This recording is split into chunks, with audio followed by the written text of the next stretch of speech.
క్రీస్తు ప్రభునందు ప్రియ సహోదరి సహోదరులారా, మనము మార్చి నెల 29వ తారీఖులో తపకాలంలో ఉన్నాం.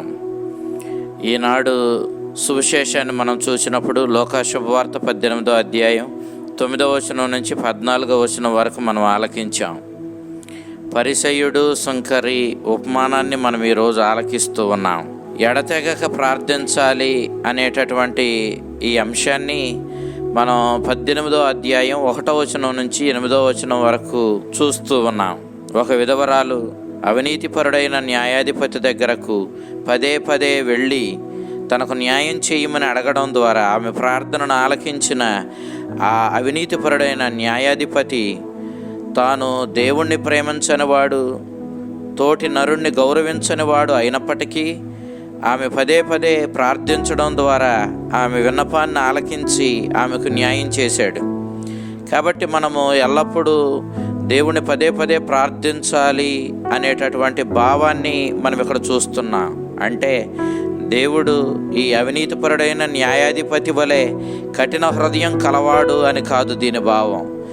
అవినీతిపరుడైనటువంటి ఈ న్యాయాధిపతే పదే పదే అడగ్గా తప్పకుండా ఆ విధవరాలి ప్రార్థనను ఆలకించి న్యాయం చేశాడంటే అసలు నీతిమంతుడును పవిత్రుడును ప్రేమమయుడు అయిన దేవుడు నువ్వు పదే పదే అడిగితే తప్పకుండా నీకు న్యాయం చేస్తాడు. కాబట్టి నువ్వు ప్రార్థనలో అలసట లేకుండా దేవుణ్ణి ప్రార్థన చెయ్యాలనే భావాన్ని ఇక్కడ యేసుక్రీస్తు ఈ ఉపమానం ద్వారా తెలియజేస్తూ ఉన్నాడు. అయితే ఏ విధమైన మనస్సుతో, ఏ విధమైన ఉద్దేశంతో, ఎలాంటి వాతావరణంలో మనం దేవుణ్ణి ప్రార్థించాలి అన్న విషయాన్ని మనం ఈనాడు పరిసయ్యుడు సుంకరి ఉపమానంలో మనం ఆలకిస్తూ ఉన్నాం.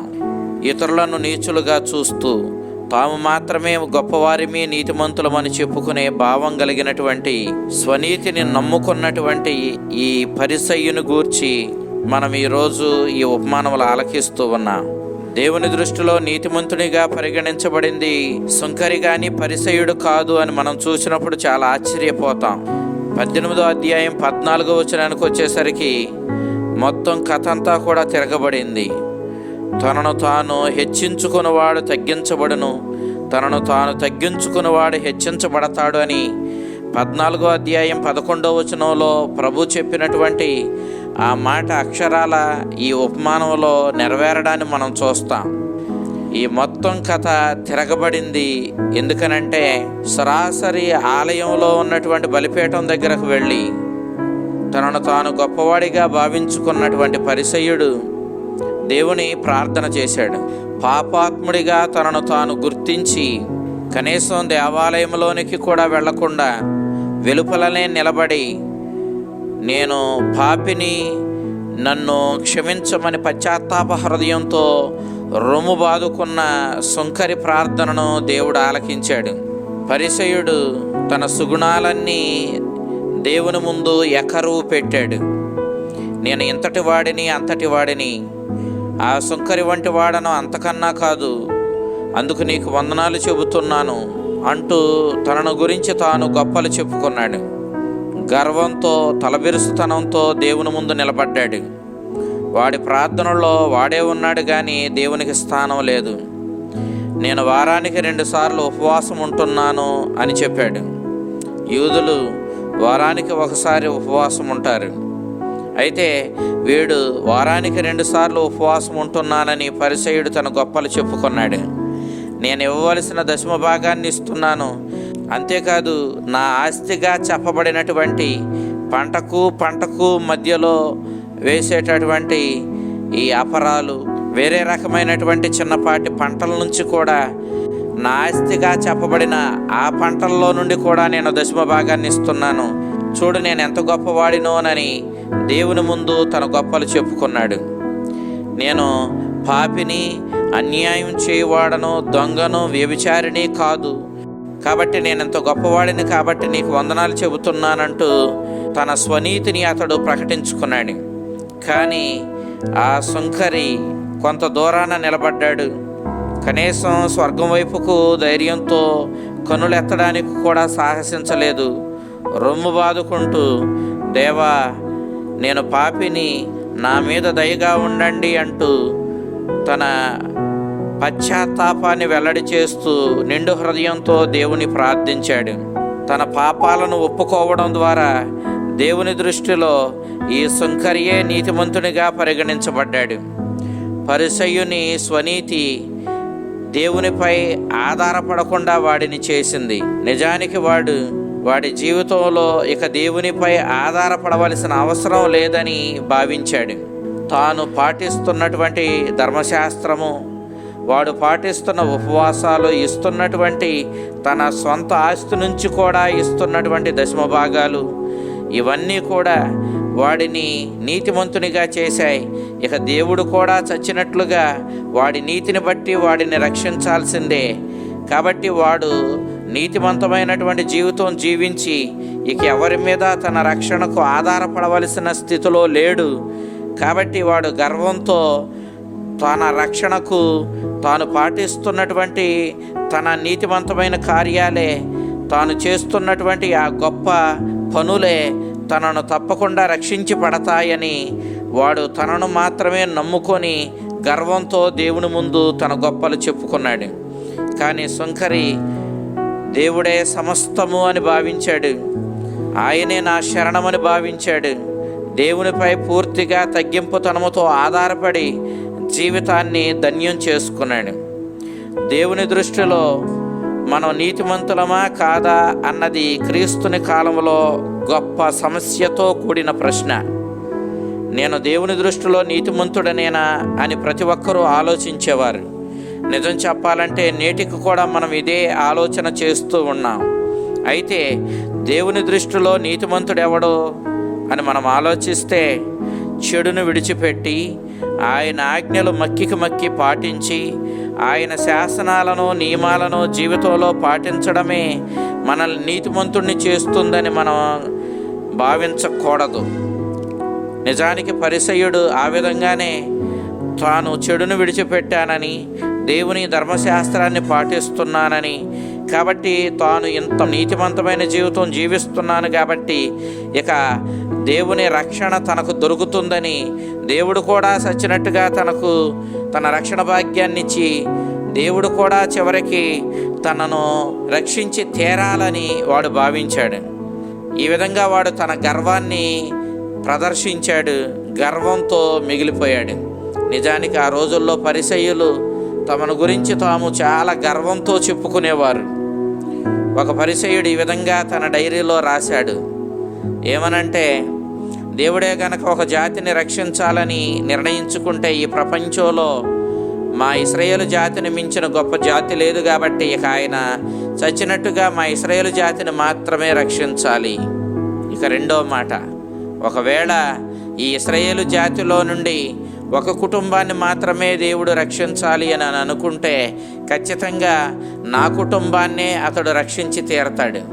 ఎందుకంటే నా కుటుంబం అంత నీతిమంతమైనటువంటి కుటుంబం ఇంకొకటి లేదు. ఇక ఆ తర్వాత మరలా ఏమని రాశాడంటే, ఒకవేళ దేవుడు ఈ సమాజంలో ఈ సృష్టిలో ఇద్దరిని రక్షించాలని నిర్ణయించుకుంటే ఇక దేవునికి వేరే ఒక మార్గం లేదు. అతడు నన్ను నా కుమారుని మాత్రమే రక్షించి తీరాలి, ఎందుకంటే మేమిద్దరం మాత్రమే నీతిమంతులమని అతడు తన గొప్పలు తన కుమారుని గొప్పలు చెప్పుకున్నాడు. అయితే ఇక చివరిగా అతడు రాసింది, ఒకవేళ దేవుడు ఒక్కడిని మాత్రమే రక్షించాలి అనుకుంటే అది నేనే, ఎందుకంటే నేనే దేవుని యొక్క శాసనాలు పాటించేవాడను, నేనే ఆయన ధర్మశాస్త్రాన్ని మక్కి పాటిస్తూ నీతిమంతమైన జీవితం జీవిస్తున్నవాడను. కాబట్టి ఆయన రక్షించాలనుకుంటే నన్ను మాత్రమే రక్షించగలుగుతాడు, ఎందుకంటే అంతటి అర్హత అంతటి గొప్ప స్థితి నాకే ఉందని ఆ పరిసయ్యుడు తన డైరీలో రాశాడు అని చెప్తారు. అయితే ప్రియదేవుని బిడ్డలారా, ఇంతటి అహంకారంతో ఇంత గర్వంతో ఉన్న ఈ పరిసయ్యులు తమ స్వనీతిని నమ్ముకున్నారు, దేవుణ్ణి వాళ్ళు అశ్రద్ధ చేశారు. అందుకే ఈనాడు 14వ వచనంలో ప్రభు చెప్తా ఉన్నాడు, దేవుని దృష్టిలో నీతిమంతుడిగా పరిగణించబడి ఇంటికి తిరిగి వెళ్ళింది ఎవరు అని అంటే, తన ప్రార్థన ఆలకించబడి సంతోషంగా ఇంటికి తిరిగి వెళ్ళింది ఎవరంటే ఈ సుంకరియే కానీ గర్వంతో ఉన్న ఆ పరిసయ్యుడు కాదు అని చెప్పి ప్రభు ఈనాడు స్పష్టంగా తెలియజేస్తూ ఉన్నాడు. తగ్గింపుతనంతో దేవుని మీద ఆధారపడి మన దీనస్థితిని గ్రహించి ఆ దేవుని మహోన్నతమైన స్థితిని అర్థం చేసుకొని ఆయన కారుణ్య హృదయం మీద నమ్మకం కలిగి జీవించడం మనకు చాలా ముఖ్యము. దేవుని మీద ఆధారపడి వినయంతో తగ్గింపుతనముతో జీవించువాడు ఖచ్చితంగా తన జీవితాన్ని ధన్యం చేసుకుంటాడని ఈ ఉపమానం మనకు తెలియజేస్తూ ఉంది. మనం చాలాసార్లు దేవునికి భయపడతాం, కానీ దేవునికి భయపడడం కాదు. ఈ పరిసయ్యుడు దేవునికి భయపడ్డాడు. ఆయన నియమాలు పాటించకపోతే ఎక్కడ శిక్షిస్తాడో అన్నట్లుగా దేవునికి భయపడి నియమాలు పాటించాడు. నియమాలు పాటించి ఈనాడు గర్వంతో ఆ నియమాలను పాటించిన జీవితమే, ఆ స్వనీతే నన్ను రక్షిస్తుందని గర్వపడ్డాడు. కానీ మనం దేవునికి భయపడడం కాదు, దేవుణ్ణి ప్రేమించాలి. దేవుని మీద ప్రేమతోనే మన జీవితాలు మనం ముందుకు కొనసాగించాలి. ప్రేమించేవాడు దేవుని దగ్గరికి సంతోషంగా వెళతాడు, తన దీనస్థితిని గ్రహిస్తాడు. ఆ కారుణ్యమూర్తి యొక్క కనికర హృదయం ఎంత విశాలమైందో అర్థం చేసుకుంటాడు. పశ్చాత్తాప హృదయంతో ప్రభుని క్షమించమని అడుగుతాడు. ఇదిగో దేవుని మీద ఆధారపడతాడు. ఆ ప్రేమతో దేవుని దగ్గరికి వెళ్ళినప్పుడు ఆ దేవుడు తప్పకుండా మన దీనస్థితిని, మనం ఉన్నటువంటి పరిస్థితిని గమనించి మనల్ని ఆయన తప్పకుండా ఆదుకుంటాడు, మనల్ని హక్కున చేర్చుకుంటాడని ఈ ఉపమానం వెల్లడి చేస్తూ ఉంది. సుంకరి ఆ విధంగానే దేవుని యొక్క సన్నిధికి చేరాడు. దేవుడిచ్చినటువంటి ఆ క్షమాపణకు పాత్రుడయ్యాడు. అంతేకాదు దేవుని దృష్టిలో నీతిమంతుడిగా పరిగణించబడి ఆయన ప్రార్థన ఆలకించబడి సంతోషంగా తిరిగి వెళ్ళిన వ్యక్తిగా మన ముందున్నాడు. కాబట్టి దేవుణ్ణి ప్రేమించి దేవుని కారుణ్య హృదయాన్ని మనం అర్థం చేసుకొని ఆయన మీద ఆధారపడుతూ ఆయన నంటి పెట్టుకొని జీవించి తగ్గింపుతనంతో ప్రభు సన్నిధికి చేరుకుందా. మన దగ్గర గొప్పలు చెప్పుకోవడానికంటూ ఏమీ లేదు. ఏమైనా గొప్పలు చెప్పాలంటే ఆయన మన మీద చూపించిన ప్రేమ కనికరాలే మన యందు గొప్పవి, కానీ మనకంటూ గొప్పలు చెప్పుకోవడానికి ఏమీ లేదన్న విషయాన్ని మనం గ్రహించాలి. ఎంతటి ప్రేమ కనికరం లేకపోతే మనల్ని అందరినీ రక్షించడానికి శిలువ మీద ప్రాణత్యాగం చేస్తాడు. అంతటి కారుణ్యమూర్తి, అంతటి కనికరమూర్తి యొక్క దివ్య హృదయాన్ని, ఆయన మహోన్నతమైన స్థితిని మనం గ్రహించుకొని పాపులమైన మనము తగ్గింపుతనంతో దీనస్థితిలో ప్రభు సన్నిధికి చేరుకొని ఆయన క్షమాపణ అడిగి పశ్చాత్తాప హృదయంతో ప్రభు నుండి పాపక్షమాపణ పొందుకుంటూ ఆ ప్రభు మీద ఆధారపడి మన జీవితాలను ధన్యం చేసుకుందా. అంతటి తగ్గింపుతనాన్ని, అంతటి వినయాన్ని, అంతటి విశాలమైనటువంటి దేవుని మీద ఆధారపడే గుణాన్ని మనకు నేర్పించమని ప్రభుని అడుగుదా. ఆ చల్లని ప్రభు, ఆ ప్రేమమయుడు, ఆ కారుణ్యమూర్తి మిమ్మల్ని మీ కుటుంబాలను దీవించి కాపాడునుగాక. ఆమెన్.